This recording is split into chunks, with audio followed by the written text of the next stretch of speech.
So this whole experience is going to be new for me. I've been on the other side of this type of thing, but never had to teach remotely. Um, and there's no theory lecture, there's no like separate theory lecture today. So if you guys can go ahead and open Touch Designer if you haven't yet. Um, and I'm going to kind of run you through the fundamentals of coding, but not all of them. I'm going to like focus on what's used in Touch Designer. Uh, so pretty quickly we'll start doing the cool stuff. But at the beginning, there's like some basic stuff we got to get out of the way. And I wrote a little cheat sheet for myself of what to cover. So if you guys have Touch Designer up, we're now moving into the world of DATs. So I'm going to make an operator and go over to DATs, and I'm going to make a text that. Um, and by the way, is my screen like fairly visible for everyone? I usually end up having to change the resolution when it's like in the room, that everyone can see what I'm doing here. All right, I'm making a text that this is not going to be like the full coverage of DATs, but if you want to just write a script, a lot of times it will be in a text that. Um, and so we're going to start from the beginning. A couple quick things about the text that, like every operator, I can move it. If I want to interact with it, I have to activate the viewer. And now I can't move it, but I can type inside of it. And uh, some of you have worked with code before, some of you haven't. Well, I guess the first thing to understand about code is that it is just a text file. And then it has whatever the language is, it'll have like a certain file type that the whatever interpreter it goes to knows how to read it. But at a fundamental level, you are just writing text, so you could literally edit it in any text editor. But over in this common page, you can change the content language. I'm going to change it to Python. And all the main thing that does is now if I use like Python specific language, it'll like highlight it the same way an editor would. Um, and I guess I should make this point too. If you click edit here, it will open the file in whatever text editor is your default. If you don't have a text editor, I'm not sure what it will do. And if you start writing like long scripts and stuff, that it might be easier to do that than trying to get in this text depth. Um, and also, I guess Akshay would be the only one that this might matter to. If you just click edit, it'll open like this temporary file that doesn't have like has like a strange name. Um, and when you save your Touch Designer file, it'll like save it into like the TOE file. But if you want to have any level of version control, you can make another file like anywhere, but probably in your like project folder, and then reference it here. And then so now if you're using Git or anything, it can track that file because it's not like embedded in the TOE file. So that's all stuff for when you start making like full scripts. But 99% of the time, I'm just using a text that anyway. Um, so that's text that. Second thing I will do, if you go to this down arrow over here, I go to pane options. I'm going to split my pane. And then on the other down arrow here, pane type, I'm going to change this to textport and DATs. And this is essentially like your console. Can do that one more time? Yeah, so I'll close it so you can see. Over in this right corner over here, there's pane options. Drop that down, and you could learn the hotkey. I've never had to learn it. Split left and right, or top and bottom if you want. And then this other down arrow, pane type over here, I'm gonna change that to textport and DAT. And this is how you get to your sort of console.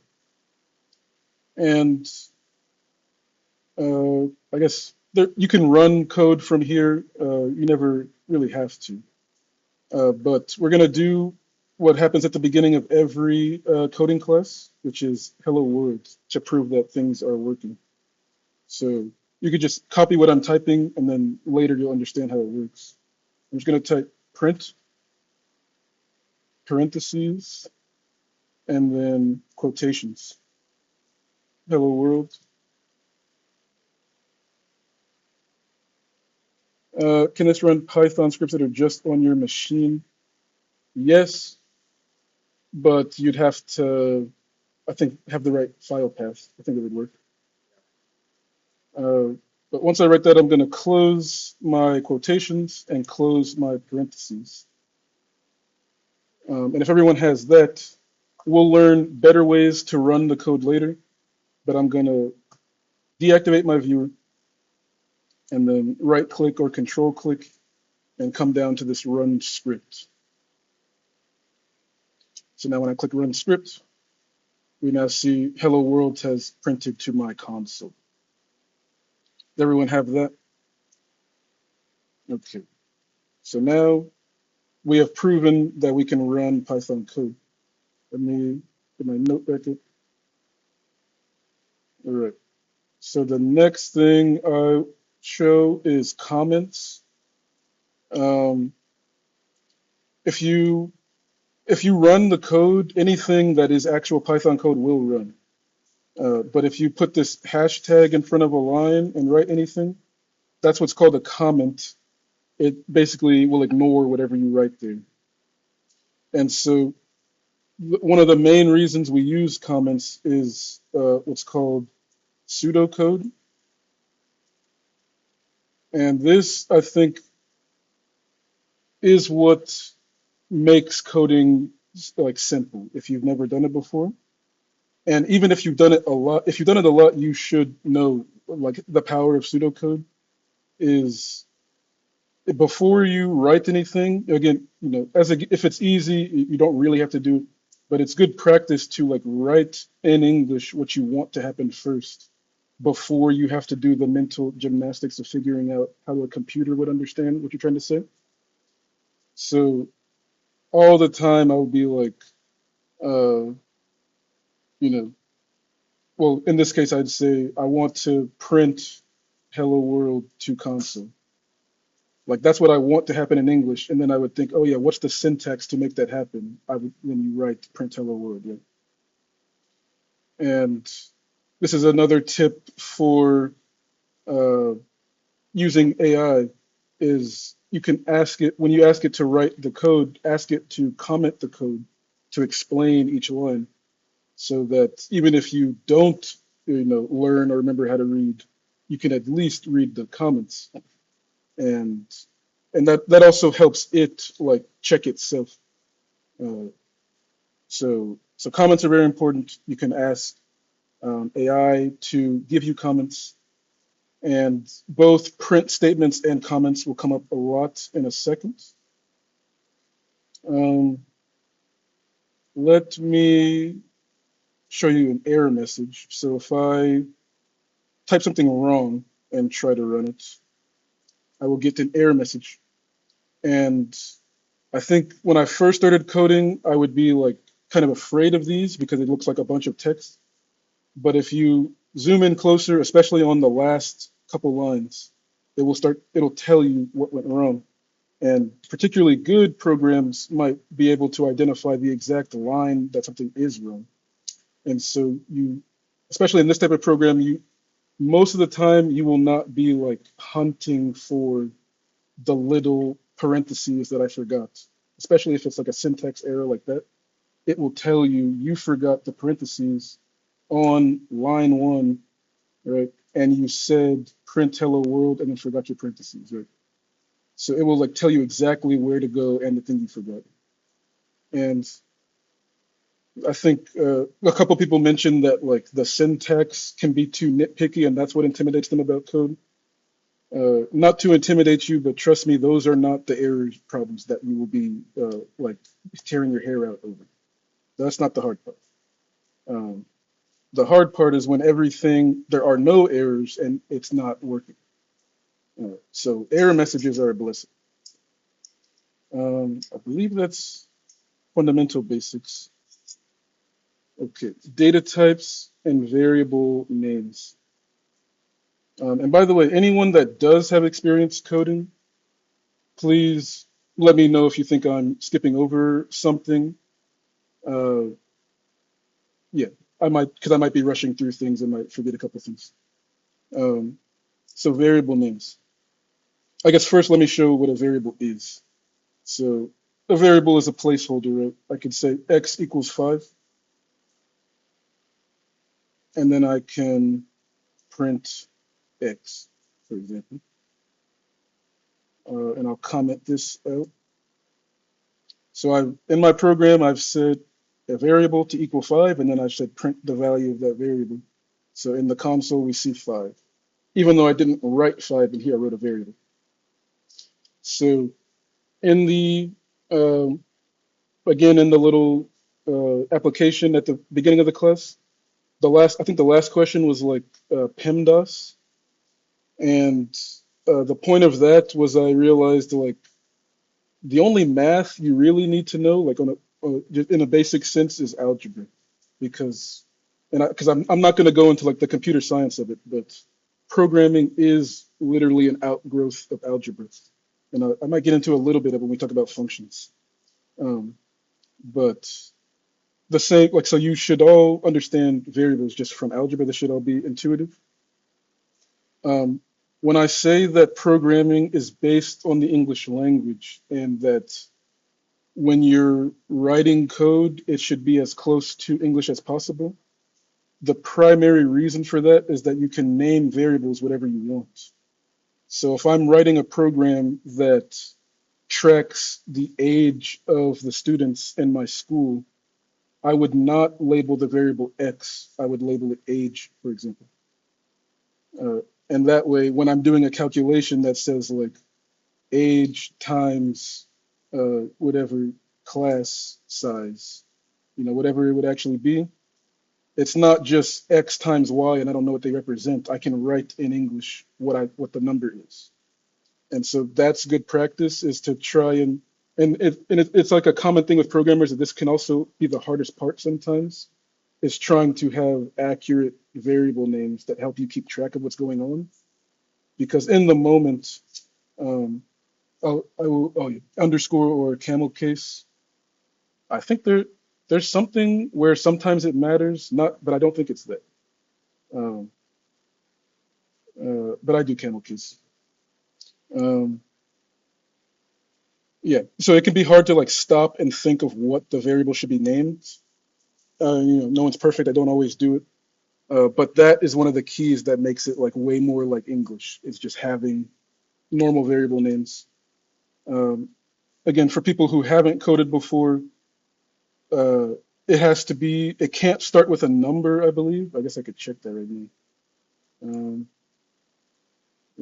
age, yeah, it can't start with a number because right now it thinks it's a number. That's why it's yellow. Um, I believe yeah, it can be capital, but uh, is generally, that's not advised because the standard, like we were talking about, like external consistency, capital letters are generally for like classes. So if I made an eight, so that way if I ever read something and I saw that this was capital, I would assume it was a class. But technically it can be lower, and you can't have spaces. So if I tried to say age and add anything else, this is not considered one variable. So Mike just mentioned you could either do underscore to keep it one name or camel case to help yourself.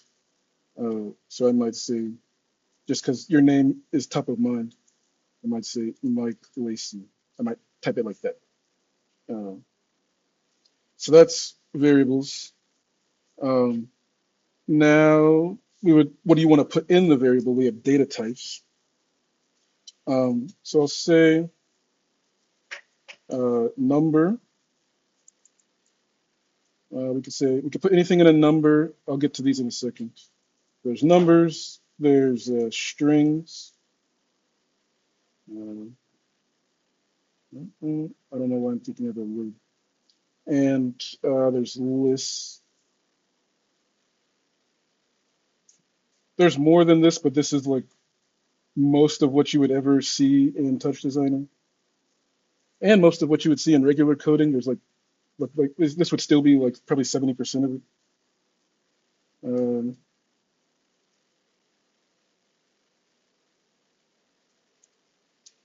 like, let me not complicate it yet. And then you could have compound lists too. I will explain these in a second. Uh, have a list. You can have a list of lists. Mm, Okay, so people that have tried other programming languages, what makes Python uh, very nice is that it does not care. You don't have to declare the type of data. You don't have to declare the data type of your variable. So I don't like in other languages, I might have to say this is an int called number and I'm putting 4 in it. In this case, you don't even have to think about that, which is why I said number, because technically, because it's actually this might come up sometimes if you get an error, is that there's a difference between ints and floats. Int is integer, float is anything with a decimal. Sometimes that comes up. In general, you just have to think of them as numbers. Strings are used a lot. You can see I did that here with hello world. If I didn't put these parentheses, it would be looking for variables with these names. So parentheses is how you write any text that is meant to be text. So that will come up in, we won't have to use this as much, but in regular Python, obviously it also works in here. They're like each data type comes with its own set of operations. So if star is a string, something that you might end up wanting to do, for example, is like capitalize. And so I think all you need to know for now is that there are ways to do these type of things. When I put a number first, it's yellow because it's not interpreting it as a variable. And so you should be able to see that in real time. I'll briefly go over lists. I added this because mainly for the compound lists, because in Touch Designer, you mostly won't see them in this form um, unless unless you're like going more heavily with Python and doing it yourself. But the point of a list is that it can store any other values. Like you can mix data types. So like I have like an int, a string, and a float. And the way I'll print this so you can see the way I would actually like address this any specific value in here is I would say like list is my variable name, and then I would address its index. So if I want to print the first thing, index starts at 0, I would print list 0. And so it printed the first thing I have here. And if I want to print the second thing, I say 1, and so it printed that. Um, the main reason why I brought that up is for compound lists, because in Touch Designer, there's another type of that called a table, and you all know how tables work. But in no matter what program you're using, in the computer, the table is a list of lists, right? Like it's each row is its own little list, and there's a list of rows, right? And so in the computer, this is what it would look like. And the way you address those, um, let's see, see, I shouldn't have made my variable name so long. That's another annoying thing.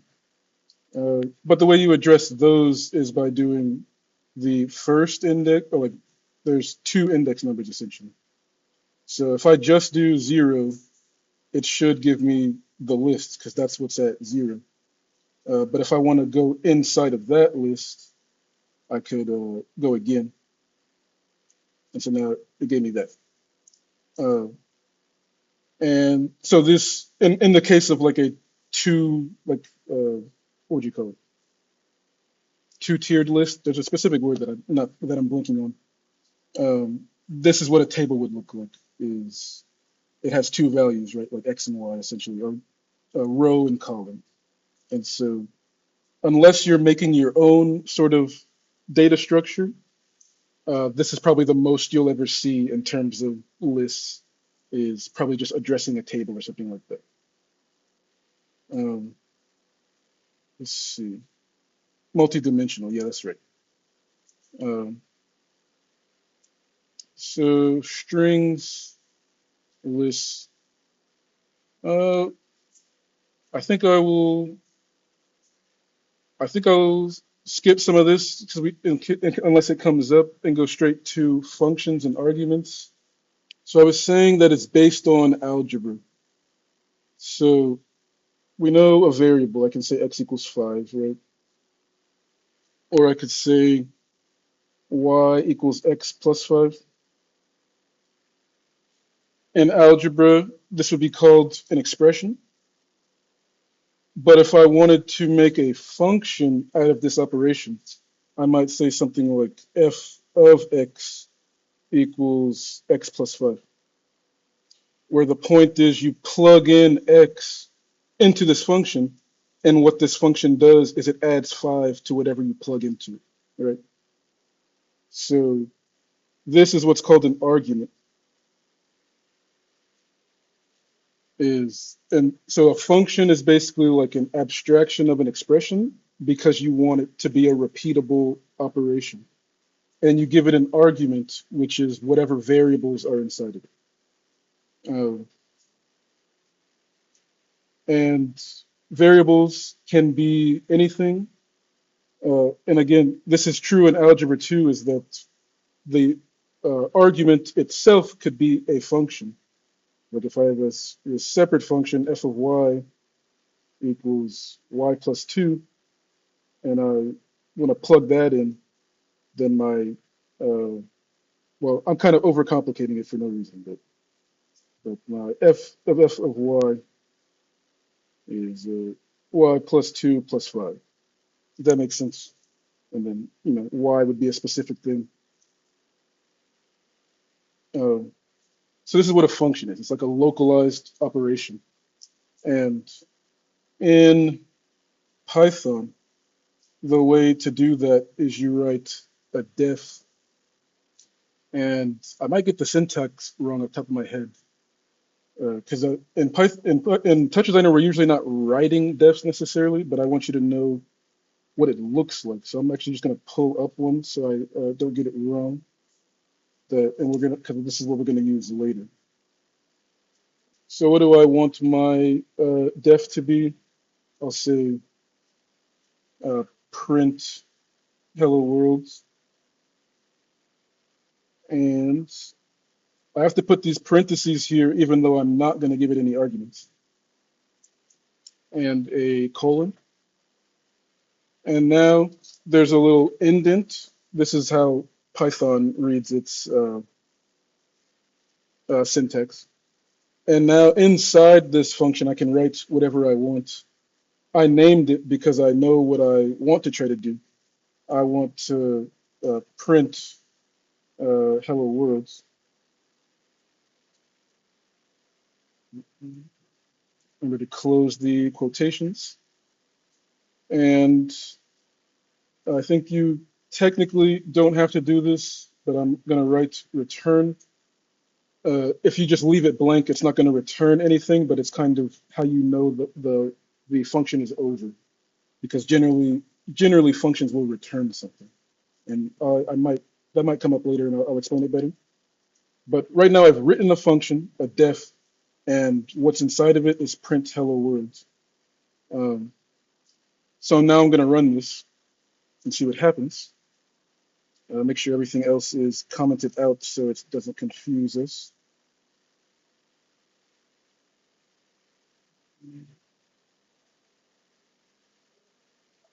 And people that have coded before might know what's about to happen, which is nothing, because it compiled my function, but I didn't call it anywhere. It's not being used. It just said, okay, this is a stored function that I have, and nothing's happening with it. Um, so now I can write like outside of the function, like, okay, that exists up there, and now I can use it. So I can say print hello world. I can call my function. It's called calling a function. And now if I run it, I get an error. Let's see what it is. Mhm. Looks like I spelled it wrong. Yep, two W's. Grateful for the error message. And there it is. So I can write the function, but it's not going to do anything unless I call the function. Um, Now let's start to inch our way into like how you would use this in Touch Designer. So let me show you this. Um, to make this simple, I'm going to uh, name my text det. I don't have to. Um, and this is not like the standard way of writing functions anyway, but I do know someone that does it like this. So some of you might take to this, but I might put specific functions in different text dets, and so I could call them by name later. So let's just say that this text det is for this function. So I'm also going to name it print hello world. So now I have this function stored over here. Now, where would this come up in Touch Designer? Uh, I'm gonna make a button. If you remember this from, I think it was last time. I'm gonna make a button, and there's a green outlet here, so we know that there's a chop coming out. So I'm gonna make a null so I could see what that chop is. And so we know how a button works. If I activate it and press it, this is changing my chop value from 0 to 1, and that means on. And if I press it again, it goes to 0. So this is like 90% of how you would be using, uh, like wanting to script Python would be if I try to add an operator to this and go to DATS, you see only a few are available. The one that you'll be using all the time is called chop execute. So I want to look at how chop execute works, uh, and do some kind of signal if you don't have this yet. But hopefully everyone's with me so far. So if you're with me, let's take a closer look at the settings here. So you have active, right? And this is looking for the name of a chop that it will be looking at. So because I created it from it, it's like already referencing the chop that I was looking at. And the star means all, so that means it's looking at all the channels. Imagine if I had like 40 channels of chops, I could have it look at all of them and just later we'll learn control flow and I can uh, like decide which values mean like activate certain things, or you can like say, oh, I just want you to look at this channel specifically, and you could do that here. And these we have to come in here and look to see what these are doing. So don't be intimidated by all this text. This is telling you what it's doing. These are comments. And so if you go into an execute, and there are a few different types of executes that I'll show you.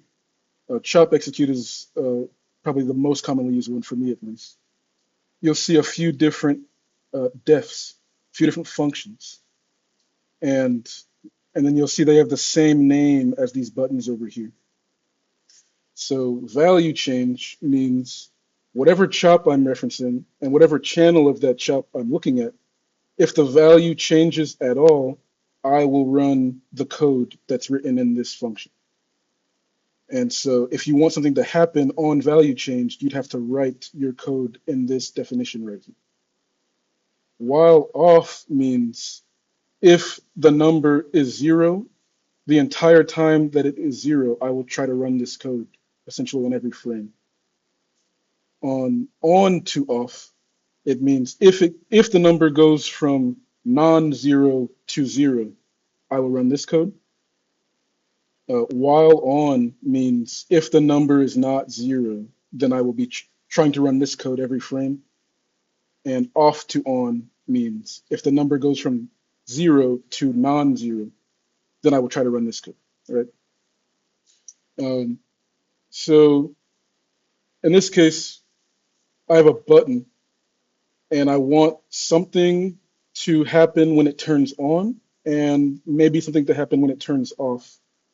But for now, I'm just going to focus on. And uh, to, I guess, sort of use it correctly, I will turn off value change because the thing that I want is from off to on. Does that make sense to everybody? I'm going to write a line of code that should execute when the button turns on, like only at the moment that it turns on. Right? Um, and the thing that I'm going to write and then explain a little later is how to reference operators. So you can just copy what I'm writing for now. I'm going to write up parentheses and then quotations, the name of my TextEt over there. So I named it print hello world. I don't know why I keep writing W twice. Print hello world and dot run. And you need parentheses there because I'm going to talk about objects in a second, but all this means is that somewhere there's a function called run, and so it happens to not require any arguments, but it still is a function, so you need the parentheses. And now, unless I've forgotten a piece of syntax, when I press this button, we should see something print, and there it is. So I've used my execute to reference this det and run it. But obviously, a much simpler way to do this would be to write the function in the execute in the first place, especially something simple like this, which it often is. So instead of running that line of code over there, I would normally just write whatever I want my function to be right here. And now when I press my button, it works without the complication of having to wonder where that operator is, right? So that should get you thinking about like, oh, I have all these chop channels and I want something more complex to happen than just a chop reference. How do you do that? Chop execute. And that's, like I said, probably like 90% of when I have to pull out Python is because I'm using a chop execute. Now's a good time, I guess, to show the other types of executes. You won't use them often, but it's good to know what type of things you could do with Touch Designer. So I'm just going to go to my DAT sort of library and start typing execute. Let me pull a couple of the commonly used ones out. Well, you can kind of see what they are here, and I'm like, the only one I actually ever use besides chop is just the standard execute. And the reason for that is you have things like on start. So if you remember the sort of ultrasound thing I had going last class, if you remember like the friction I had at the beginning was I was like, oh, on start, it's going to try and go into perform mode. Like you can code that. Like I coded that so that this is what you would want to do for an installation that's going to be at a place for more than a night. is you want it to be like, oh, you can turn the computer off at night, but when you start this program, start it in perform mode automatically, so that you never have to touch the network editor, for example. And so all of those things are referenceable. And again, this is more advanced touch designer, but like in components, like if I made a container thing and this was like, you know, a contained like functionality, uh, there's this like on create, so I could say like whenever you drag this in to your network editor, run this, right? Uh, so it's like whenever this operator is created, do something, or on frame start at the beginning of every frame, do something, right? So that's what execute does. It can go pretty deep uh, on like whenever you save your project, you could do something. Uh, so execute, I really only ever have to pull out if it's like an installation, like I'm now making like a program. But when I'm just messing around or trying to make visuals, or like most of the time I'm using Touch Designer, it's probably a chop execute. Um, and really, like I guess let's say 50% of the time I'm using Python, it would be what's called an expression. So I'm going to do what we already know how to do. I'm going to make an LFO, and I paused, and then I'm going to just make a random top just to prove something. I'll make a constant, and I'm going to do a normal chop reference. I'm going to drag this over uh, to my red channel. Now, before you probably kind of ignored this, but now we can look closer at what actually happens when you do a chop reference. It writes the line of Python for you.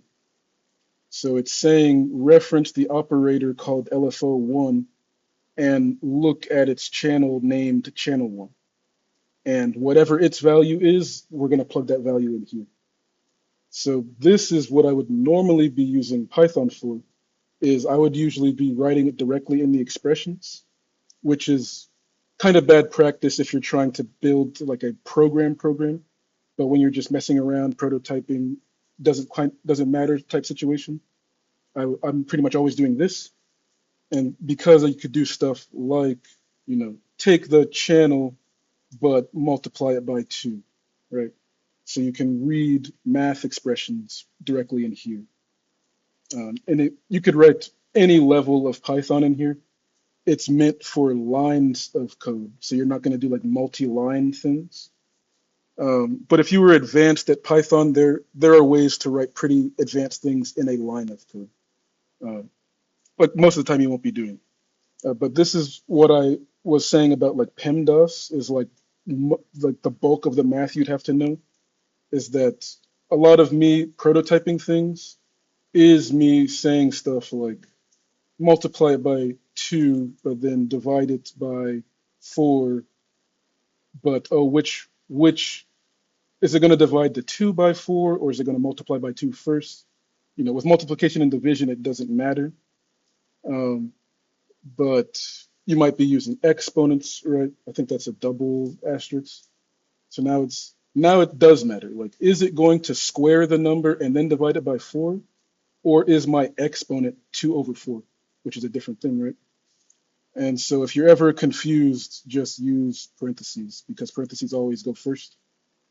So now it's just very clear. Like I want my exponent to be 2/4, or um, I want you to raise this to the square and then divide that by four.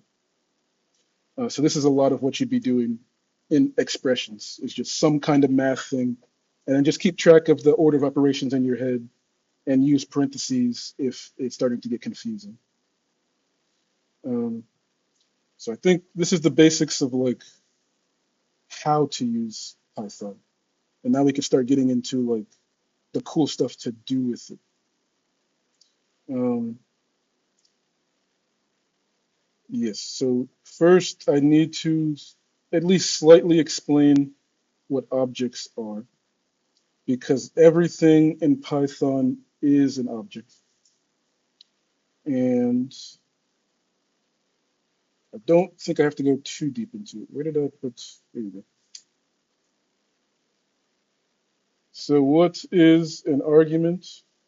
Also in the application thing, I used the example of a car, and I asked people to just try and read this because if you can get past like its code, I don't know it, you will see that it's just written in English. And it was something like, I'm going to make a class called car, and I'm going to say its color is red, right? And I want to say it has the ability to move forward, which would be a function.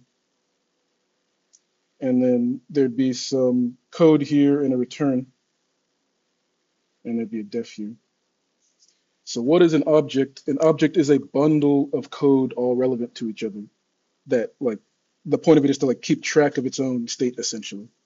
So I have a car and my car can have a color, that's just a variable, and my car like can do certain things, those are functions. And so somewhere else someone might have made a class and bundled all these are called properties. Properties are like essentially variables, and these are called methods, which are functions. Uh, Two more things to understand about that are what's called inheritance. So this is a car, but above that, um, like a car is a vehicle, right? But yeah, a vehicle could be a car or it could be a boat. There are certain things that all vehicles can do, but there are certain things that cars can do that boats can't do, right? And then there's like a Lexus and like a Tesla, right? So a Tesla can do everything that a car can do and everything that a vehicle can do, right? And it has specific things that a Tesla can do. Um, so the same thing is true in Touch Designer, that there are operators called ops, right? And under operators, it could be like a chop or a top or whatever. And then under chop, you might specifically have, an LFO chop. And so I'm going to show you the documentation, the Python documentation in a second, and it'll show you what if you click on. Actually, I can show you right now. Um, so remember when I said this question mark right here to get to the help? This opens the documentation for any operator, and it's designed to be very easy to read. If I do that, this is actually the Python logo, and if you mouse over it, it says Python help. So if I click that, it sends me to a different part of the documentation, which is the Python documentation of that operator. And right here it says this class inherits from the top class. Uh, so members, pull those up again. Uh, Screen share no longer active. Well, if you remember, members are basically like variables, like the car's color. So this specific operator doesn't have any members and it doesn't have any methods, but it is a top, which means it has all of these members that every top has, and all of these methods that every top has. And you can keep scrolling down, and it's also an operator. So it has all of these members that every operator has, and all of these methods that every operator has. And you can see there's a lot in here. Um, I, Obviously, I don't remember all of them. You never do. It's kind of, I think this is a really good documentation that it's easy to read. But I guess the downside is that you're never going to read it, which means you'll never know what all is possible until you, like one day you just hear that, oh, you can create operators from Python and connect them to input and output with Python. And unless you had heard that, you wouldn't know to look for it necessarily. So sometimes it is a good idea to just come through here and kind of see what's possible. Like right here, it says set inputs, which means that from Python, let's say I have a composite top, I can create a composite top and tell it what is connected to it. I don't have to drag any nodes, right? And hopefully this will make a lot more sense by the end of the day as well, that um, one way to think about Touch Designer, like Python and Touch Designer, is that Python can extend Touch Designer, but it's equally true to think of Touch Designer as a thing that extends Python. Like Touch Designer is essentially built as a Python library, which means you almost don't have to do any of this dragging networks at all. You could do it all in Python, which is pretty powerful. The point of the nodes is that it can be a much easier way to think about coding, right? Instead of having to do everything from scratch. The benefit of text, there's a few benefits of text. If you try to do everything in text, um, one of them that might be more accessible to you guys is that AI is going to do much better at reading that kind of thing. It can't read the TOE files. It can read the documentation, and so it like kind of knows what operators exist and what they do, and you can guide it to that. And it's gotten a lot better recently. I was related. I tried to do it. I was using ChatGPT 4 when I like last year, and it was basically making stuff up all the time. It didn't know how Touch Designer works. And ChatGPT 5 was a lot better. And so yeah, other tip about using LLMs is if you can give it the documentation, that will help it a lot. And if you can, it'll be much better at telling you what to write in Python than it will be at telling you what nodes to connect to what nodes.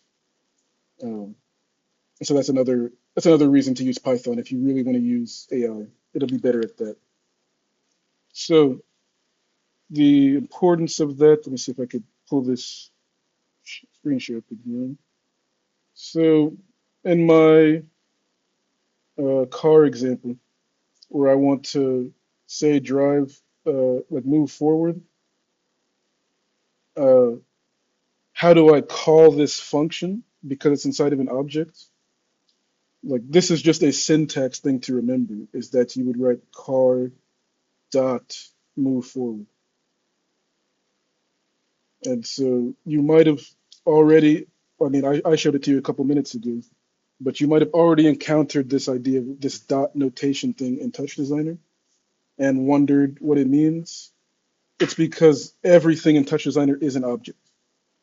And so this is like the real thing that I wanted, like I wanted to like make sure you understood why it's this way and like what it is that this dot notation is everything. And if you're confused by it, it will be very hard to control things in Touch Designer because everything is an object and it's all inherited from like the master object. And uh, so yes, if you don't understand this dot notation, I'll show you, I will be showing more examples and hopefully it'll start to make sense. So how do we make, now that we kind of know basics of Python, like we know variables, we know expressions, and we know like functions, we can write what we want to happen in an execute. Let's make something interesting happen in this execute over here. I'm gonna delete this so there's no more error. And actually, I shouldn't have deleted the LFO because instead of a button, I actually do want an LFO. All right, so now my chop execute is now looking at this LFO, and look, I have my hello world still in there. So now every time it goes past from 0 to positive, it's running my code. So I'm going to turn off to on and go to value change. And what do I want to happen? So the first thing to understand is how do you reference an operator? And I did it a couple times already and told you I would explain how it works later. Make sure this is active. Yeah, this is active. So I'm coming down to this on value change, and I know I want to make something happen to my constant over there. Um, so uh, op is stands for operator. So that's the start. And so this is how you would reference any operator by name is there's a function where you just go op parentheses and then the name of that operator as a string. So I'm going to type constant one. Make sure I use the same type of parentheses. Close it. Um, I guess to make it simple, I was going to try and use the type function, but since we've already learned print, I'm going to print this. So I'm going to print my operator on value change it's doing it. So it's printing the file path, like the path to my operator name. I just did that to prove that this is referencing an operator. Now, what do I want to happen? So again, dot notation. This is like like when I said like, oh, you just need to be able to write one line of Python code. This is what you'll always be doing is reference the operator and then dot par stands for parameter, which is another type of object. So let me go to my constant. So I'm gonna be kind of pedantic just to hammer things in. The constant, there's a constant top, that's an object. It is a top, so it can do everything that a top can do. And it is a operator, so it can do everything that an operator could do. And it has a bunch of parameters. Parameters are an object, and I can reference them. And so this is what you would be looking at by default. If you go in here, this little name right here, that is the name of the parameter. So that's the thing you would write in Python to change it. So, so what I want to do is uh, my original. I want to eventually do my original Python reference, which is that this LFO should be my red channel value, right? So I'm going to say that's what I want to do, and I'm going to take my own advice here and actually write that down as a pseudocode. So I want to use my LFO value as my red channel value. So that's what I eventually want to get to. So I know how to reference the constant, and now I'm referencing its parameters. And I'm going to do another dot because the parameter that I need is called color R. Um, and I'm going to see what that is. I'm going to say dot value. And I might need parentheses there. I might not. I'll see if I get an error in a second. But I'm going to print this now.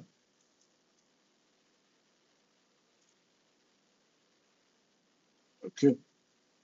So its current value is 1. That makes sense, right? Um, so now what I am trying to do is change that value, right? Um, so I want this to equal something. And now I'm getting an error because I have improper syntax here. I'll pause my program so that doesn't show up. And now, like I said, don't be afraid of this text here. This is telling you how it works. So these uh, functions come with some arguments, and it's automatically plugging them in. So if I want to reference a specific channel, it's already done the work for me, and it says if you want to reference the channel, I called it channel. If you want to reference the sample index, I just called it sample index. Now, if you want to reference the value, it's just called val. So if I just say I want this to equal val and start my program up again, it's changing. You see it up here. I'll clear this so you don't see the error. But now I did the same thing as a chop reference. And in practice, you wouldn't do this. Technically, I think it's slower than the chop reference because it's like doing some kind of not optimized calculation. Um, but this is how you would change the value. So the next thing you might want to do that it's a little more advanced, so it might not come up for you for a minute, but what if I didn't want it to be a number? What if I wanted it to be itself a Python expression?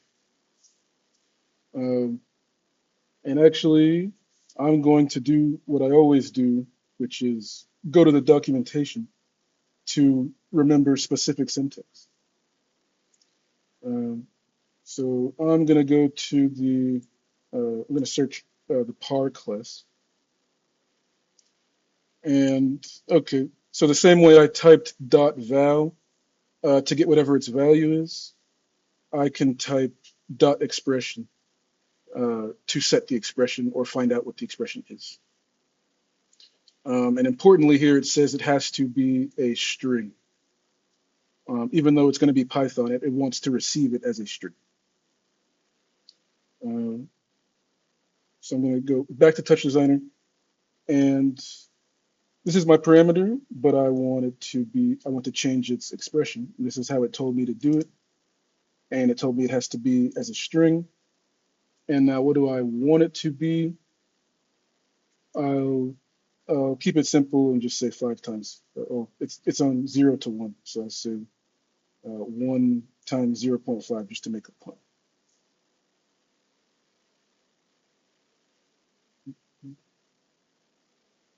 Oh, I might have typed it wrong. So let me double check my syntax here. Variable name is wrong. Cololor. Yeah, I said. Oh, actually, it's been giving me an error message. I was gonna say that Color. it sucks when stuff's going wrong and you don't know what the error is, but meanwhile, it's telling me right here. Um, in this case, it didn't even need to be a string. Oh, I see. So if it's not a string, then it will just evaluate the Python here before it sends it over. So if I want to write an actual expression, I need to send it a string, and then it will plug that in as the expression. So if I want to do, if you guys haven't seen this one yet, you should just memorize this ABS time.seconds. It is uh, it's plugged in ABS time.seconds. That's interesting. It's not running.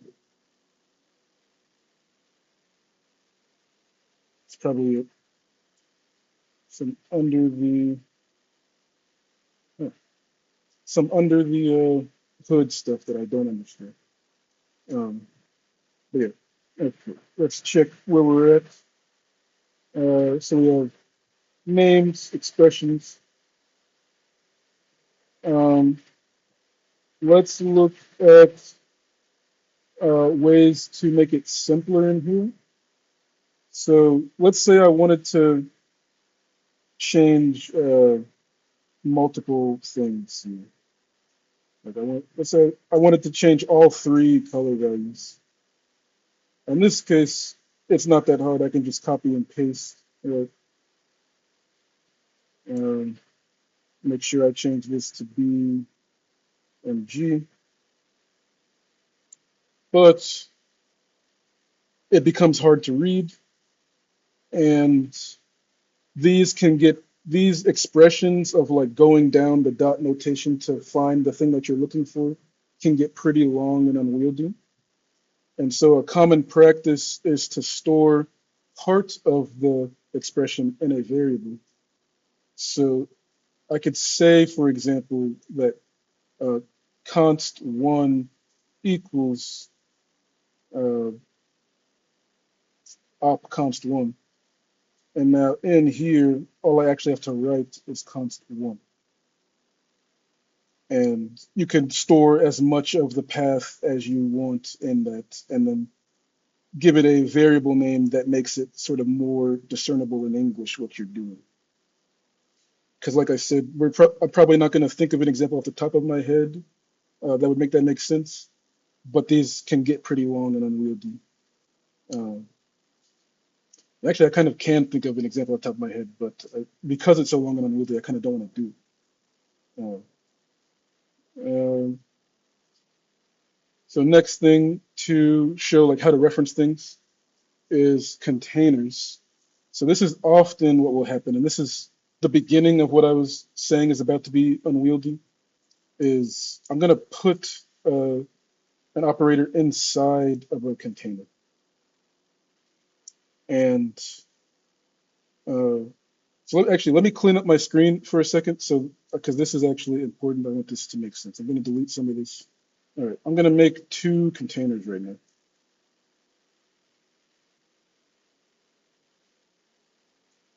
And I'm going to put a constant in this container. This almost feels like a logic puzzle or something, or like a riddle. And I'm going to put LFO in here and a chop execute. And the point is, I'm like, my code is in one box and my operator is in another box. How do I get to it? So I'll do it the hard way first and then show an easier way. And actually, let me make this the really hard one so I could make it even bigger points. Because I'm going to make a container inside this container and put the constant in there. Because again, like you will have containers of containers. This is not like an arbitrary problem. This is what a good program would look like. Instead of having 1,000 operators everywhere, you would nest them in little containers, and then they'd have to be able to talk to each other. So this is not an arbitrary thing to have like even only two nested deep, and you want to touch it. So this is where my code is. So how would I actually get to it? Well, this is called container two. So I know I'm going to have to write op, parentheses, container two. I know I want to reference that. And I'll write it in a second, but I'm just thinking out loud. And then I have to get to this container. So I'm going to have to do dot and then reference this operator. And then I'm going to have to do dot and then reference this operator, right? So this is how it can get unwieldy. So I'll do it that way first and then show you a shortcut. So I have an LFO going. I'm going to set it to off to on. And here's where I need to write my code. So again, I'm going to write pseudocode first. Um, oh, there's another step I forgot that I actually can't remember the syntax off the top of my head.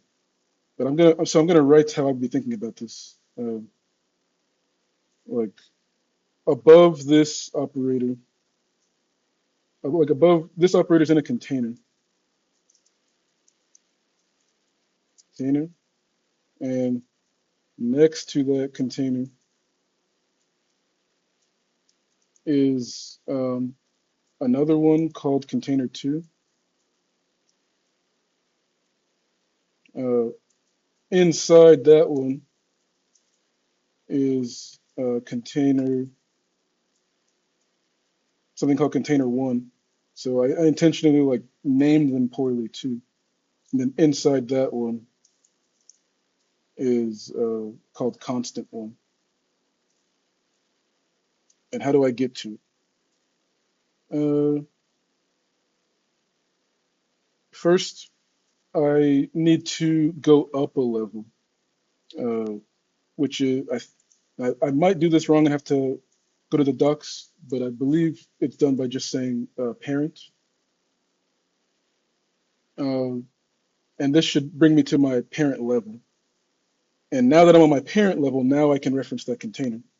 So I'll do dot up uh, container one,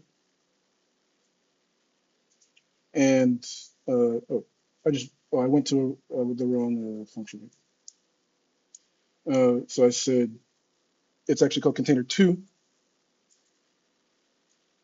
and then I said inside that one is an op called uh, container one,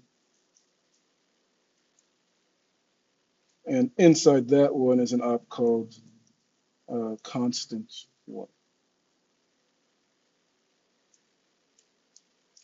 And This is where print statements come in. Is well, first of all, I'm going to store this in a variable just to make it simple. I'll just call it const1 again. And I want to print constant. Here it is. And I'm getting, it means probably the parent part is wrong. And I'm going to try this before going to the ducks. All right. Well, I will have, now I need to go to the docs to figure out how to go up a level.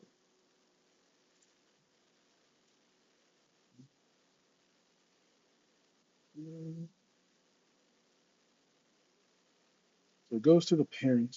Oh, I guess I'd have to do parent parent. I know there's a shortcut like syntax that I don't remember, but then this hopefully doesn't add confusion because I'm already making it intentionally confusing. But I have to go up 2 levels for it to actually see.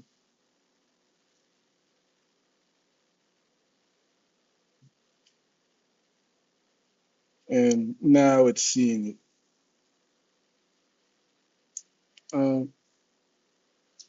I'm trying to decide if this is like a derailing or not, but to explain why I had to do it twice, what parent does is reference whatever the level is directly above me.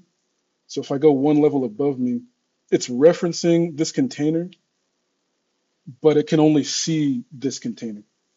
And so if I press parent twice, it goes up again to the project, and now it can see what's in the project level. So I had to go parent twice in order to be able to see this. Uh, and then, so parent twice just to get to the project level, reference that container, the container inside of it, and then the constant. And now we can see it. And oh, I didn't actually explain this print. I said this is where prints come in, is because when you're doing stuff, printing is how you will debug what's going on. So you'll have like, you'll write a line of code and then a print statement to make sure it worked, and then another line of code after that is often how you'll be working. And then you just comment it out as you go along. And so the thing that I actually want to do is now that I know I'm referencing that operator, I want to change its parameter. I know it's called color R, and I want to change it to val actually. Uh, and I guess I'll print val so you can see. So this is what it should be, right? Now go all the way over here and see what's happening. And it's only going to, well, this is confusing because I didn't set it to value change, so it's only changing it when it goes from 0 to 1, which is not a good example. So I will set it to a better number. Uh, uh, this is, all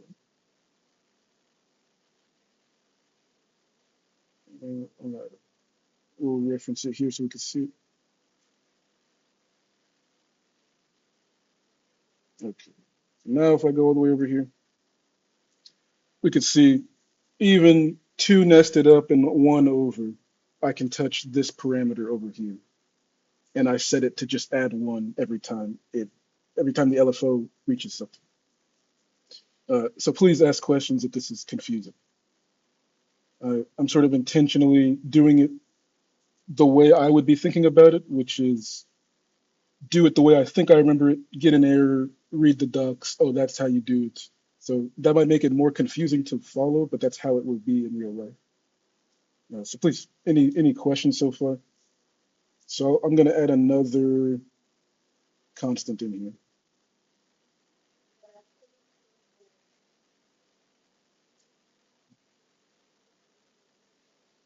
And okay, yeah, again, this is not quite the practical way to do it, but I think this will illustrate. I'm going to add a constant chop, and I'm going to merge these.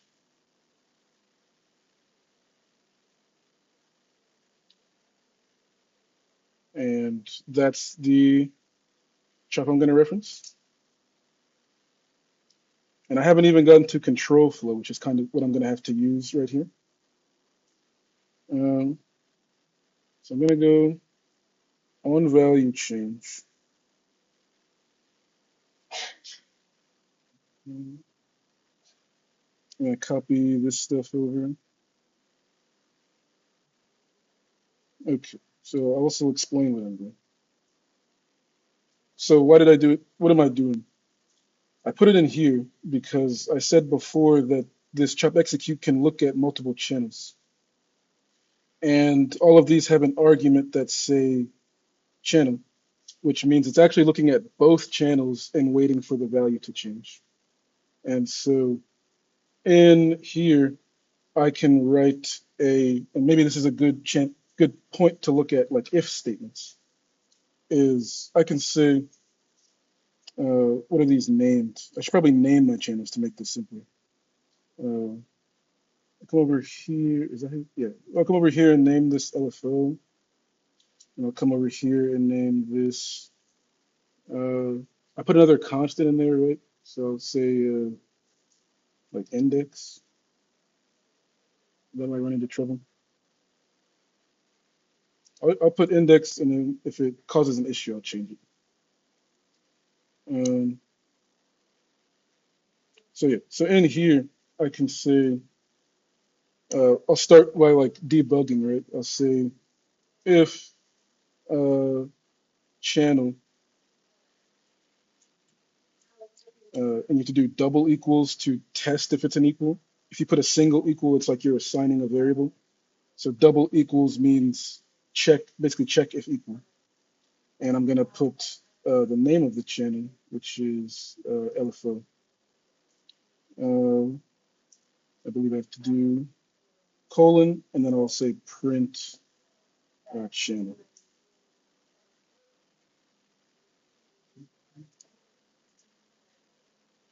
Oh, is it not called LFO?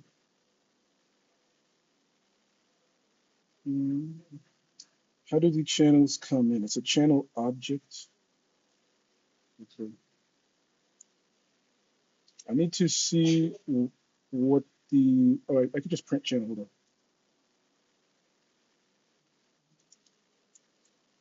This is how you debug again print statements. That's channel.value. Yeah, it's called LFO.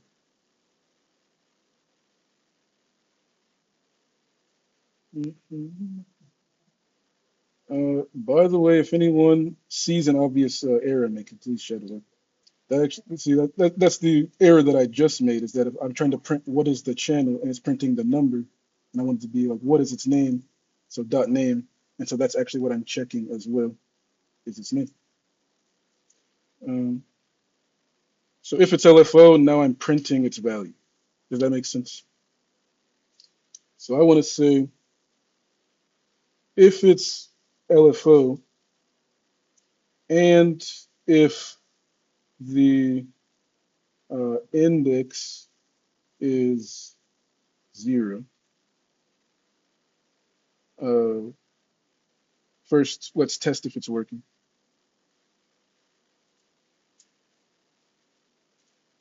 Syntax error. Uh, Equals, double equals, I already did it. Name index is not defined. Oh, I think I can't do it this way, but I could do if channel dot name equals, the other one is index, also print channel.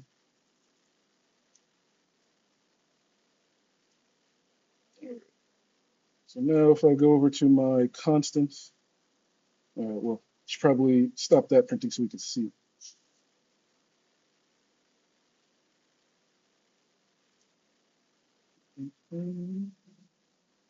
There's so many errors. Index, did I call it index? Channel dot name. Oh, I didn't put else, or I didn't already. Mm-mm. Or I probably should be explaining how to do this. I'm trying to do what Sam asked to prove a point, but I don't want to like rush ahead trying to do something and it not make sense what I'm doing. So please let me know if that's what's happening too. Mm. Well, I will also do what I always do, just Google it. Um, Sometimes it is this basic, the type of things I would Google. It's just, let me make sure I'm even writing if else statements correct. Mm, yeah, I think I could do something like this.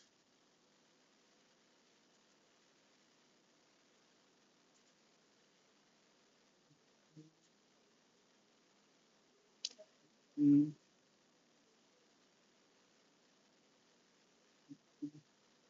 so it is really not, it's really saying something wrong. This is the part of coding that is hard, is when the error that it's detecting, it might be something happening earlier and it's pointing to something else. Oh, there's nothing in my if statement. That might be what's confusing. I guess if statements are the next thing I wanted to show you. So let me show you simple if statements is I can uh, do any conditional in this if statement. And so here I've been checking for the channel name, and I guess to not lose track of like how did I know that I could write dot name? Uh, I know like I saw it like I had to see someone else do it to know that it exists. But if you wanted to see it, it's something that all operators have. So it's in the op class. So you could do dot name. You could also do dot digits, dot path, ID. So all these are things that every operator has and can reference. Um, and so I did dot name. Um, let's think. The different types of conditionals you could do. We come back to this.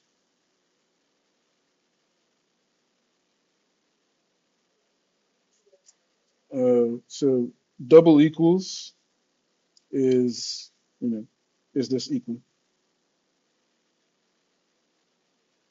There's also exclamation point equal, which means if these are not equal. And then you have basic less than, greater than, you know, less than or equal to, greater than or equal to. Um, because if you do single equals, it thinks you're assigning a variable. And I'm not sure if this is Python or JavaScript, but I think it's like it never comes up for me. But there's also triple equals, which means check the type as well. Uh, because you might have like the value might be 5, but it might be actually a float, and you need to make sure it's an int or whatever. Yeah, something like that. So you can also stack these uh, using uh, in Python. You actually write and or. Sometimes in other programs you could use like double bars or something else. So let me think. So I could say if the channel name is LFO and um, I'm just going to do an arbitrary thing. I'm going to say x equals 0. And say if it's that and x equals 0, should get no errors. But if I ask it to say and x equals 1, um, it's still printed. I think it's actually capital and. There you go. And x equals 0. So now it's running. 1. I think it's changing because I'm setting its value every time.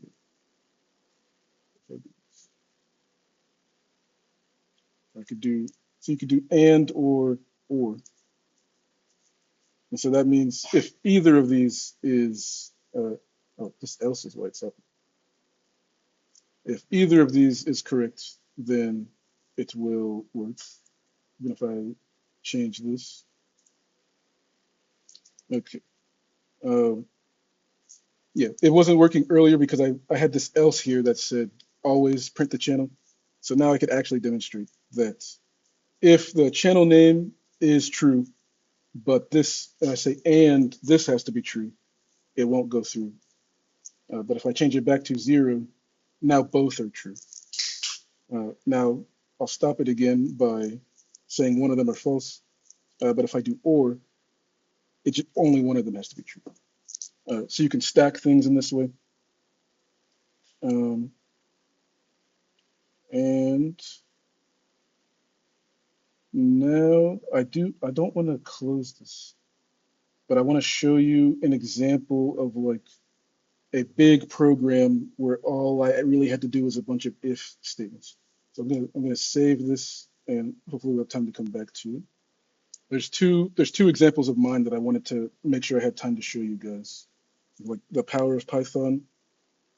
This is more an example of like the power of Python plus how simple the code actually is. Um, so brief overview is that this is less complicated than it looks, but big complicated program generating data that will control the lights. And all of this here is me formatting it in a way that I know I will receive later. So all you need to know here is that I have a bunch of data and I now need to parse it to send it to the right locations. And so I've named them a specific way and ordered them a specific way because I know that I'm going to receive it. And this over here, and again, containers inside containers on different containers, right? So it is very important to be able to touch them somewhere else. And this is where I'm parsing them. So this is a select chop looking for that data I just showed you, and a chop execute waiting for the data to change, set on value change. So I'm using all of the techniques I just showed. Instead of having to write the name of the operator every time, I set them in a variable so that I could name them in a way that made sense to me. I came down here and used a comment to write the key to myself to say, oh, I set sample index 0 to be my red channel, remember that. And down in here, it's just a long if-else statement saying that if the channel name is this light, then go to the next line. And so if the channel name is that light and the first sample index is 0, that corresponds to the red channel with that light. If the sample index is 1, that corresponds to the green channel. So I have like, I don't even remember how many lights. This was the room layout. So there's 9 spotlights, 3 of this kind of light, and 4 of the other kinds. So it's that 19. I have 19 different lights, which means I have 19 different channels, and each channel has each light has like different controls it can have. But my point is that even this like big complex program, when I say like, oh, I couldn't have done it without Python, this is the Python in question. Literally just a big block of if-else statements saying, if I named it this, then put it there. If I named it that, then put it there. And that's all it takes. Uh, does that make sense to everyone so far? Did you do this manually or did you use I did this manually. This was in the boot camp. You did? Yeah, I think I did. Yeah, I know I did it manually. I'm trying to think of if I did use AI to do something in here, not important, and I wouldn't do it this way again. But one specific light didn't use RGB. It just had like filters on the wheel. And I put in ChatGPT that this is the order of the colors, and these are the RGB values I have coming in. Can you figure out how to like convert them so I don't have to like rewrite this program? And it came up with this thing that is like worked, but I don't think it was done correct. You see my question there about, is there somewhere where there's just Python script for the entire project? Is that the thing? Not in this project. But like, it's not like a default thing. Oh, I see what you're saying. No, there's not. There's not like a master script that comes by default where you could just go find that and write it. There's not that. It's yeah. So it's like, because what I was kind of getting is that, is it correct that Touch Designer in a given project is essentially just running Python, or is it?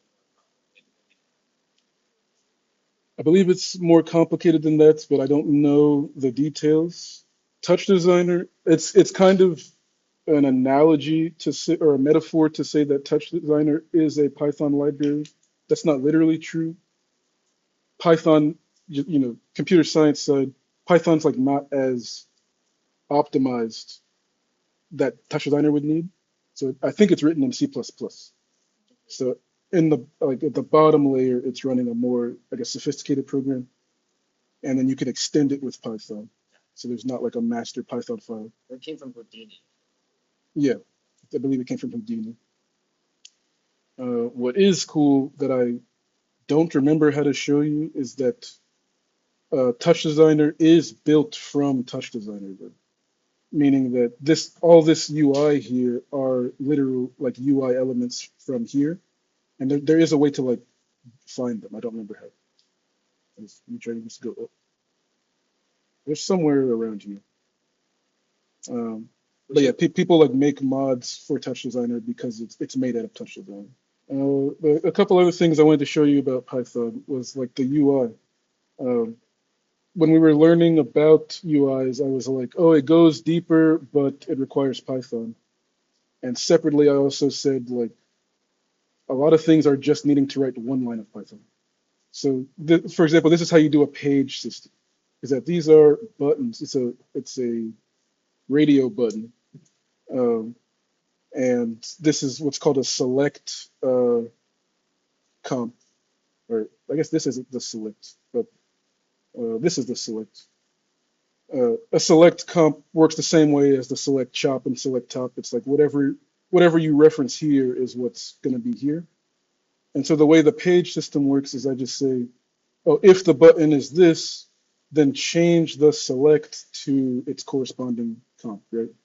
So all I'm doing is just changing this value here by the radio button. So there's a chop execute in which I go to on value change and just a big block of if else statements saying, oh, if it's 0, go to my select top, go to the select panel parameter and set it to this, right? So it's just one line of Python, but you can't do it without Python. And I wanted to show, if I remember which one it is, I wanted to show you like how unwieldy they could get, but also like how powerful they could get, that everything is referenceable. I think it's this one. Let me show you it in action. So when you press on, like when this is off, nothing is showing, and when you press on, it is showing. How do you do that? Technically, there's a component somewhere that I have to like turn its like visibility on and off with. So I made them all with a replicator, which made it a little harder, but also easier in a lot of ways too. So this, again, it's not that complicated. I just don't think I'm going to explain it well, but hopefully some of this makes sense. We didn't go over for loops, but some of you know what this is. What the replicator comp does is it just makes a copy of whatever operator you tell it to make a copy of, and then it has this on replicate function that goes through every replicant, right? And so for every replicant, you could tell it to do something. And this is an example of how unwieldy they could get. It's almost not worth explaining what the lines do because you would have to know what's inside here and like the weird workarounds I had to do. Um, Let me think if there's any like simple example. Like I didn't want to have to make a new component for every one and then go inside and change the name, etc. I wanted it to be automatic. So I said like on replication, go inside and find the fields comp, whatever it's called, and change its name to field plus whatever number of replication this is, right? I can explain little things like this later, but I'm just going to explain it like what I'm doing so you can see like the power of it. So I'm like on every replication, one line of code, I'm going in here and changing the name of the fields. Um, and Mm. uh, and then I'm also going like apparently 3 layers deep and changing the name of the some previous. And now I'm going 4 levels deep to some parameter and changing its binding expression. And now I'm going 3 layers deep and changing that binding expression. So instead of what you would normally do is manually go in here, split left and right, find whatever you want to bind it to and drag it in and do it every time. I was like, there has to be a way to code this. And yes, everything is referenceable. You just have to do enough ness to go that low, and then it's just par value expression, like just like we learned.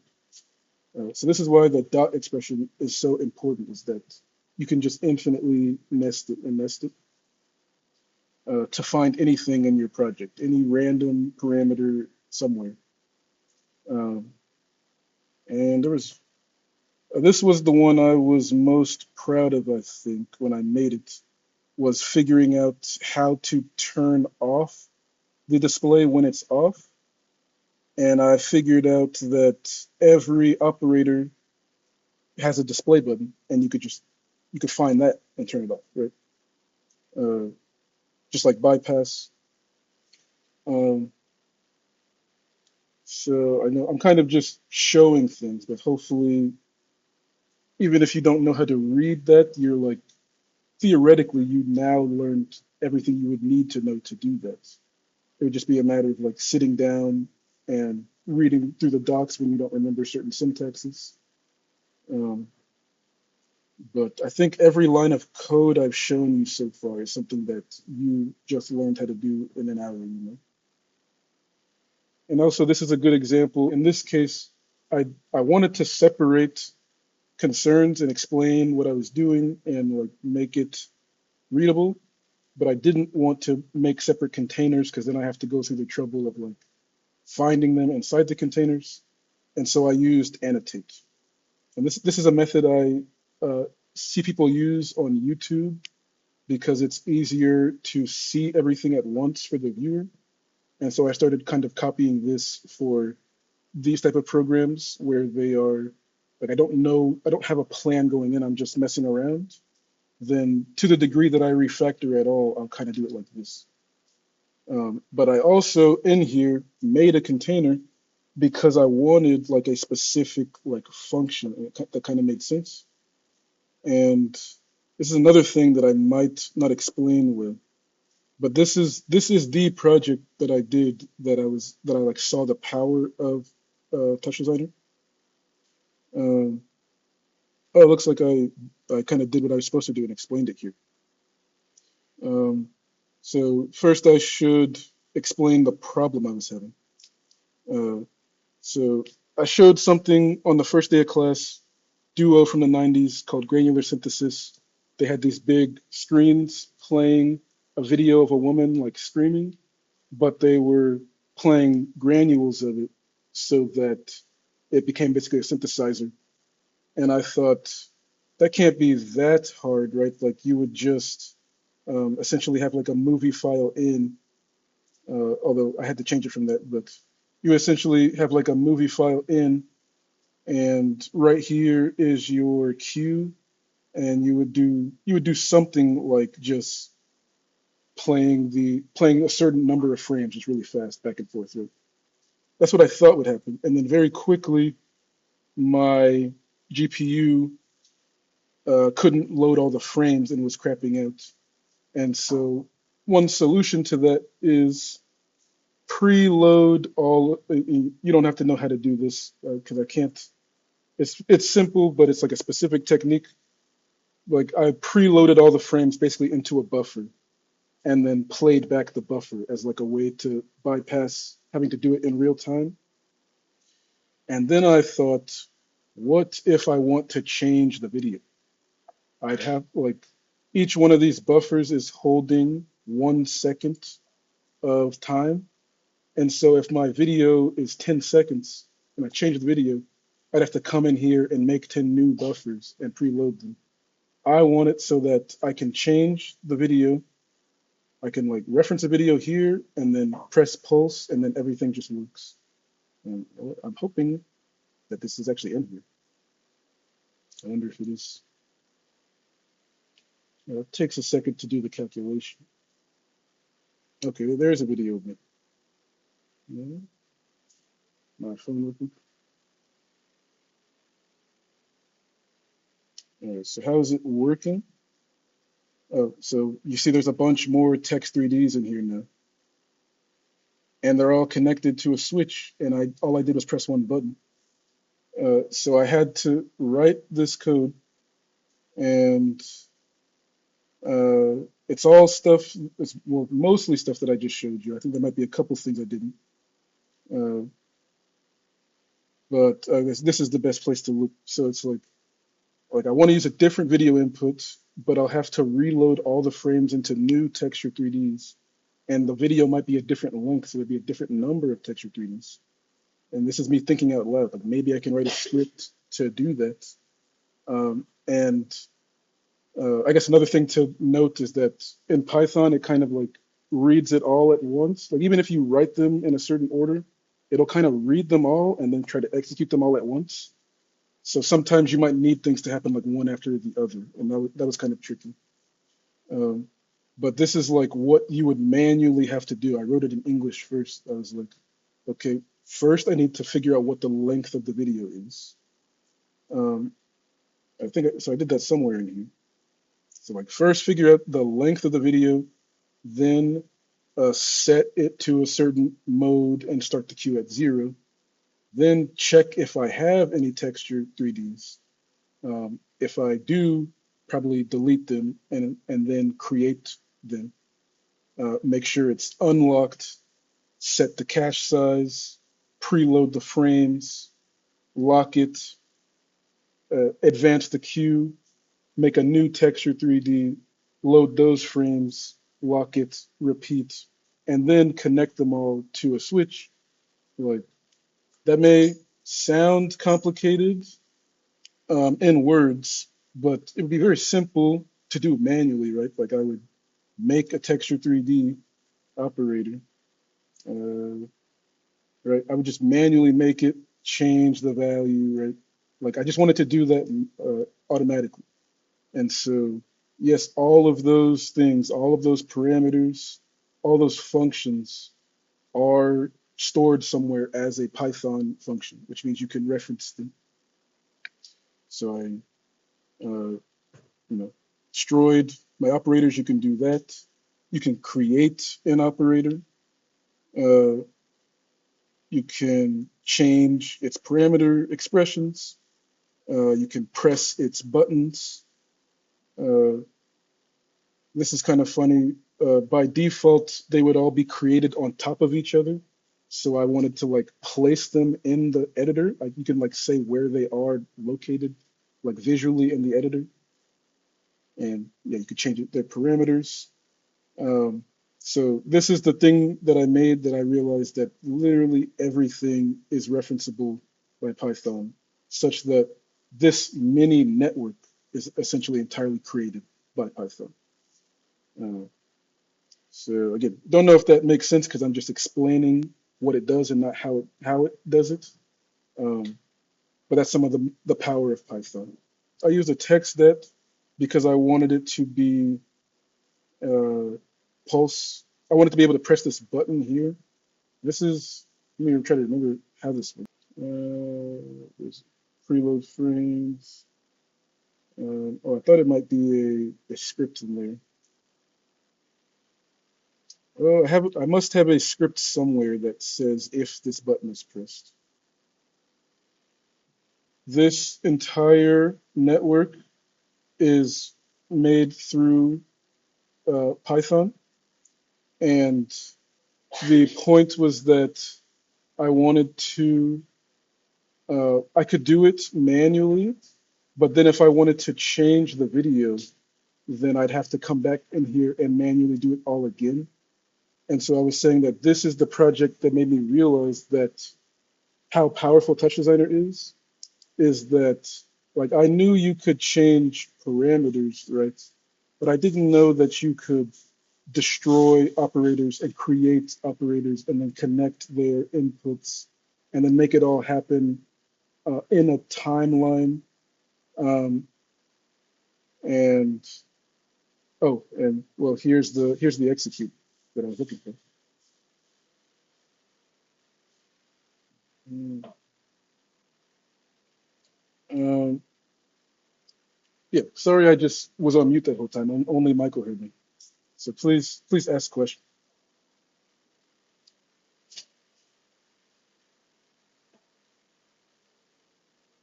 Oh, perfect. Okay, okay. I was worried that I was just muted that entire time and no one heard me explaining anything. So yeah, so your question about the text that was, it's okay to use text debts, and in this case, I just like I knew that I wanted to write it um, more like traditional style, where I'd have multiple defs and then like make them happen in a time.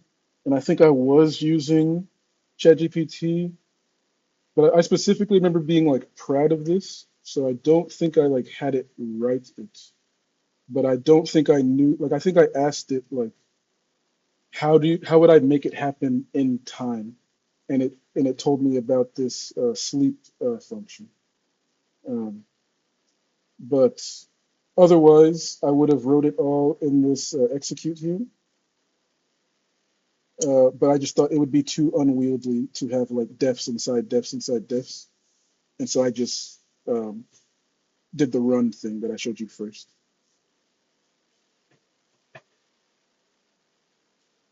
That makes sense. Um, this this would be easier in person, but I think the reason why I'm kind of jumping around and not going into like specific hard skills is because I want I wanted to show you that some things require Python, and even then it might just be a line of Python. And then if it's more than a line of Python, it's most of the time just a block of if-else statements. And that everything you could think of is referenceable if you just find the right uh, property or method in the documentation.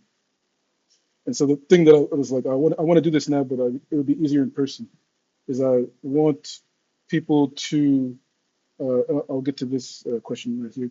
I want people to maybe tell me anything that's coming to mind now about like things that you now think are possible or something like that.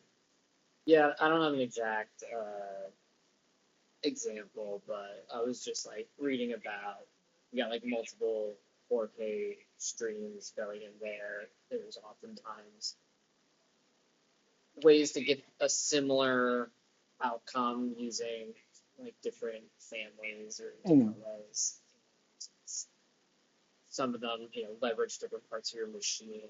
mm, I was thinking about it because it was flagging that I don't quite understand it, but it's like sometimes if you put script in a parameter, it might be sitting waiting to fire all the time in a way that is different than it's in like a DAT that is explicitly queued. And it was just getting into like uh, you need these changes to be happening within the correct number of microseconds that the application is operating on, or you start to get lag. Mm, But it's a little beyond yeah, anything I've run into. I will say it does come up, but the ways in which it comes up are usually pretty niche. Um,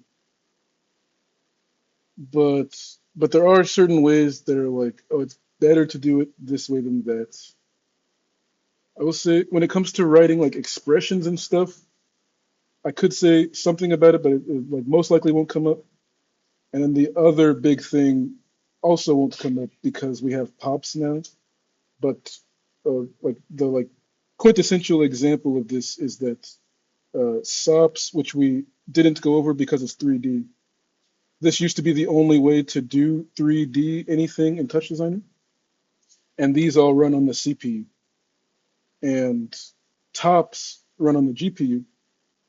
So if you ever seen like cool particle stuff, um, until pops came out, you would let me see, it's called point uh, point filing or point transform. I would go SOP to top. Wait, am I mixing this up? Um, Essentially, you would convert the SOPs to tops and do point stuff in tops. And just so I don't have to go through trying to remember how to do that because we have pops now, I'll just show you that in any top, if you press view as points, and I guess I should get a better one, noise, you'll see this like 3D visualization. And this is because the way to do actually complex 3D used to be go from SOPs to tops because tops are on the GPU. And then there's like special operators for that, the point transform and stuff. But that's exactly why pops were created, is it's like SOPs but on the GPU. So you also won't really be running into this anymore. Uh, but I think that probably is a good reason to use AI sometimes, is like if you are running into a problem where you're like, why is my frame rate crashing all of a sudden? It might be able to give you like optimization tips. Yeah, sometimes it does happen. Like I think the time I'm thinking of in my head is that I probably had some kind of text that um, and it was doing something that happened every frame, and I also had like this print statement that was debugging it, right? And so this was getting printed every frame, and that's what was like crashing the frame rate, was it having to do that. So I had to comment this out. Like that type of stuff can happen, but it is pretty niche when it does.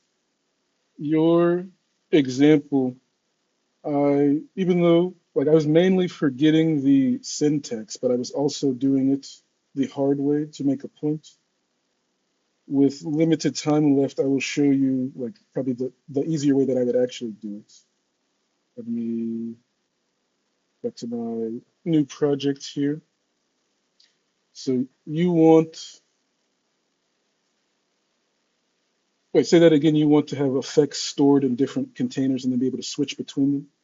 This is how you would do that. It would work the same way as the UI I showed you. That was like the pages.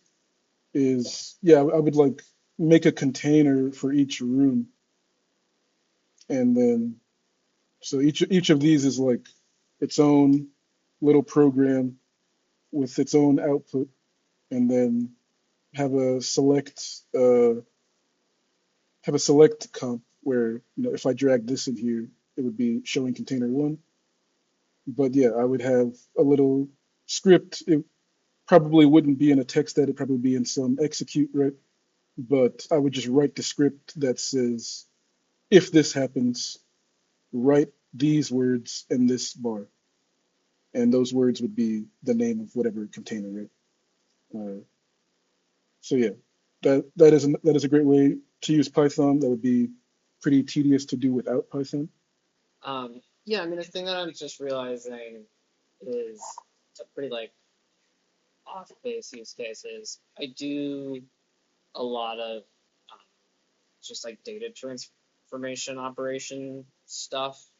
Um, and that with a lot of like no code tools where you're getting a webhook fired from someone doing something on a website, you want to do something to it or pull something.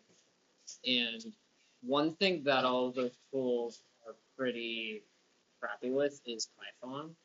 Um, like a lot of them are cloud based. Like an example is like N8N. And like they're just starting to be able to get more libraries. You usually can't import anything. And I'm realizing it'd be interesting to just use Touch Design as like a low code platform for like real boring work type stuff. It has nothing to do with art installations. And that's kind of a Mm, bummer, but it's like it's its access to Python in a robust way is actually very unique. It seems mm. Agreed. It does have a lot of cool. I guess the fact that all the operators are like can be represented in Python does make it a pretty unique like platform for Python because there's all kinds of basically there's a bunch of new like libraries that regular Python doesn't have just because you can use Touch Designer.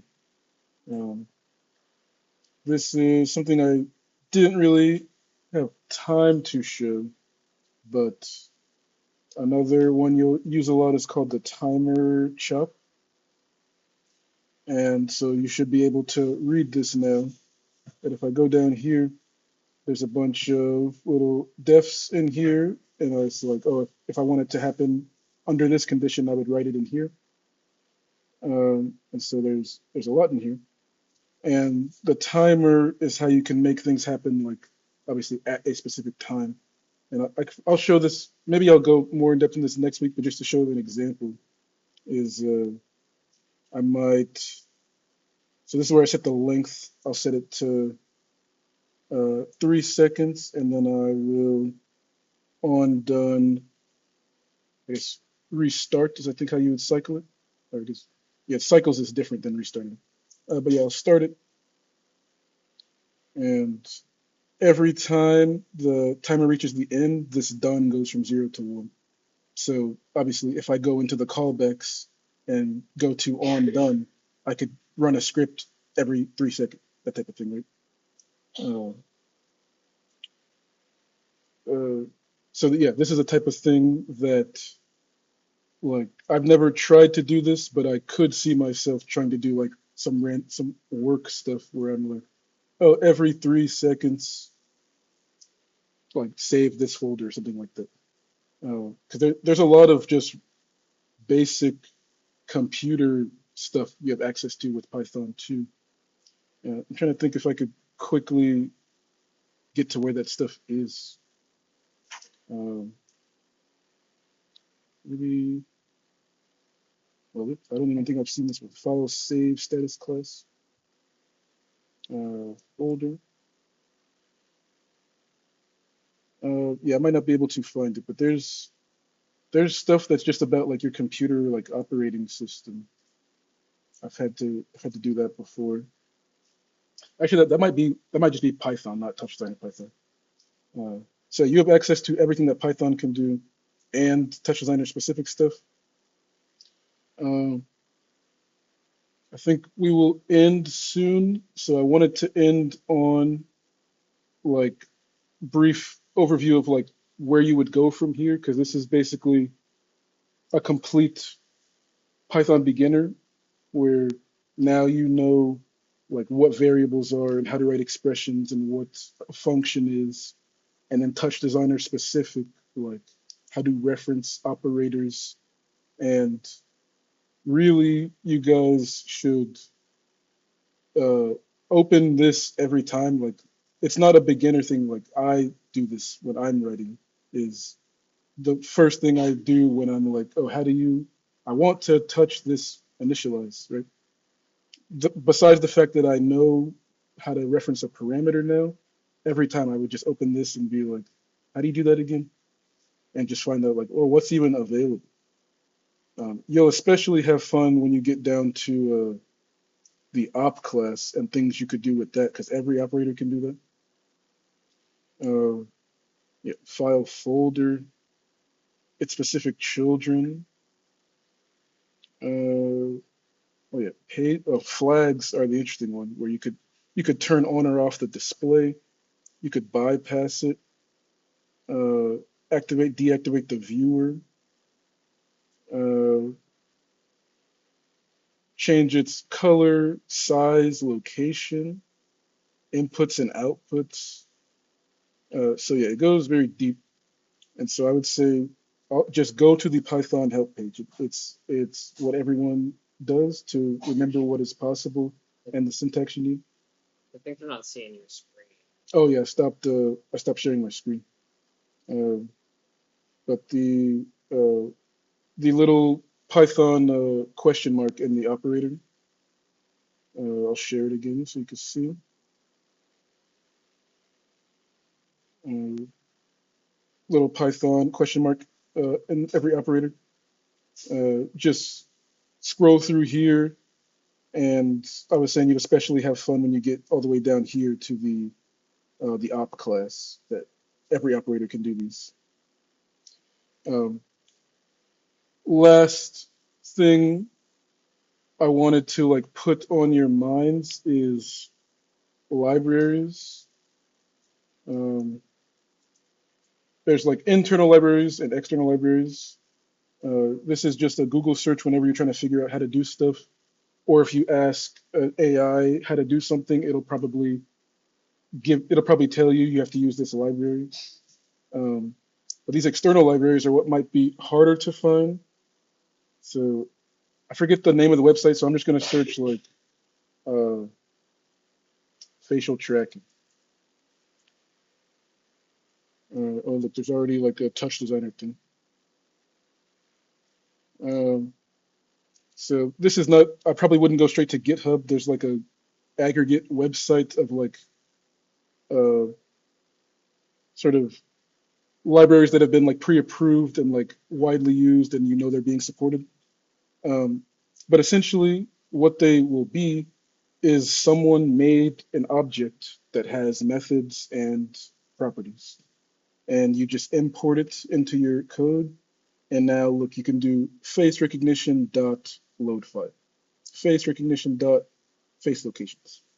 And so this, when you the first time you do this kind of thing, it'll also like demystify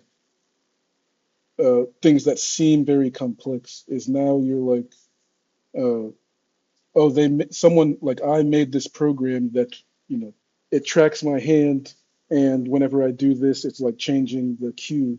It's like I coded it, I coded it, but now you know what that actually looks like is someone pre-made it and I plugged it in. And even if I went one layer deeper, like the way that they made MediaPipe, someone made MediaPipe and they plugged it into Touch Designer. You know what I mean? No one's making anything from scratch. So even like coding is not what people think it is.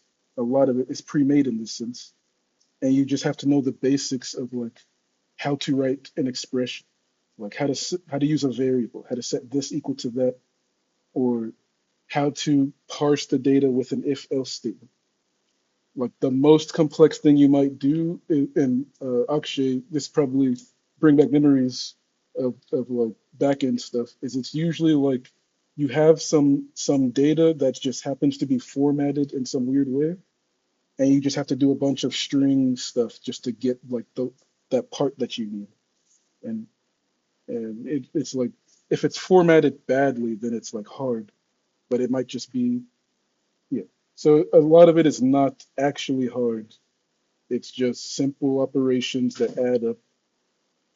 Um, Last thing I'll say is sort of counter to that, because I want to demystify it, but I also want to say what is cool about it and what is sort of challenging and interesting is having to think programmatically. Um, I'll probably have to save this for next week to show an actually good example. Um, but if, for those of you that are interested, if you look up like regular Python, like coding problems, this is another way to get like familiar with it. I haven't done them in a while, which is why I'm only like a junior developer level. Um, but they go easy, medium, hard. Easy is like syntax. Medium is like random methods that, like, oh, did you know that you could do this with a string type thing? Hard is like, can you design this machine like out of code? And I wish I could think of a clear example because there's like one problem that I did a long time ago that made me realize that. And it's not going to make sense for me to explain it, but it required recursion. And, uh, and I remember when I solved it, it was some kind of trick where, well, I guess the best thing to explain is just the image that I had in my head at the end, which was like, it was literally a machine that, this thing came in and then you chop this off and move it here. And so you could start to see it as like building a machine uh, by a set of operations. And that's like the cool hard part is like when you design an algorithm essentially, not like again, even in there, there's easy to hard. Like that was probably a hard problem, but an easy algorithm compared to computer scientists that have to invent a new algorithm. Like that was a solved problem, right? Uh, so again, hopefully I've demystified it a little bit to the point that you can start to have ideas and then figure them out with the help of the documentation, the help of AI, the help of Google. Um, I guess I did want to say one last note about using AI, which is I said a good amount of it at the beginning, which is tell it to comment the code at least. Um, Try to avoid using it unless uh, absolutely necessary at the beginning, because you want to like you shouldn't have to ask it necessarily like how to like if it requires one line of code, you probably shouldn't need it for that because that's a matter of just knowing how to read the code, right? Or like knowing how to read the documentation. So again, I would try not to use it when you're like starting out. And if you do, make sure it comments it. And then hopefully they're better at this now. Like this is like a strategy I would use is ask it from the top level how it would design it before asking it to just do your design. Uh, I did do that for a project where, and it wasn't for Touch Designer. It was for like a more like text coding, and I basically was like, basically I just said from the top down, like how would this is what I want to do. This is like the functions of the program. How would you design it? Instead of saying make a program that does this. Uh, so hopefully they're better at that these days. That's kind of all I can say. But just try to be more, if you're going to use it, try to be more thoughtful about how you're using it because it's a whole different type of rabbit hole to be stuck in a loop with it where it doesn't know what's going on and you don't know what's going on and you can't read the code, so you don't know how to talk to it. So it's not just a solve all is the last thing I'll say about it. Um, but besides that, if there's no more questions, we can end it here, and hopefully we could be in person next week. And I might have to review some of this, although I want to go over outputs as the last class.